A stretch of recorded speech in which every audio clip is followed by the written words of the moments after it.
ଆଜ୍ଞା ସୁପ୍ରଭାତ। ଆଜିର କବିତାଟା ଖୁବ୍ ରୋମାଣ୍ଟିକ୍ ଆଧାର ଉପରେ ପର୍ଯ୍ୟବେସିତ। ବୟସ୍କ ଲୋକମାନେ ଶୁଣିଲେ ବହୁତ ଭଲ।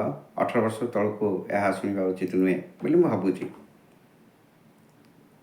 କବିତାର ଶୀର୍ଷକ ରୂପ ରସଗନ୍ଧ। ପ୍ରଥମେ ହେଲା ରୂପ।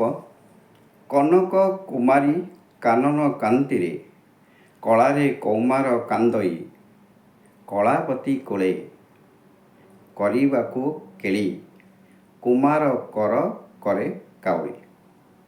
ଆଉ ଥରେ, କନକ କୁମାରୀ କାନନ କାନ୍ତିରେ, କଳାରେ କୌମାର କାନ୍ଦଇ, କଳାବତୀ କୋଳ କରିବାକୁ କେଳି, କୁମାର କର କରେ କାଉଳି। ରସ। ଖଞ୍ଜନ ଖଟରେ ଖସାଇଛି ଖୋଳ, ଖଚର ଖଡ଼ି ଖେଞ୍ଚେ ଖଞ୍ଜେ, ଖଣ୍ଡଖୁଆ ଖଣିରୁ ଖୋଳି ଖାଓଇ, ଖର ଶ୍ୱାସେ ଖେଳି ଖାଣ୍ଡବେ। ଖଞ୍ଜନ ଖଟରେ ଖସାଇଛି ଖୋଳ, ଖେଚର ଖଡ଼ି ଖେଚେ ଖଞ୍ଜେ, ଖଣ୍ଡଖୁଆ ଖଣିରୁ ଖୋଳି ଖାଓଇ, ଖର ଶ୍ୱାସେ ଖେଳି ଖାଣ୍ଡବେ। ଗନ୍ଧ।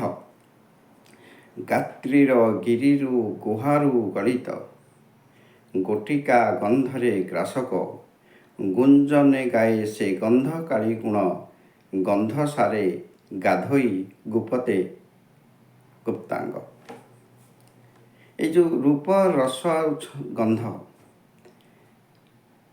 ତାର ଅର୍ଥଟା ସମ୍ୟକରେ କହୁଛି।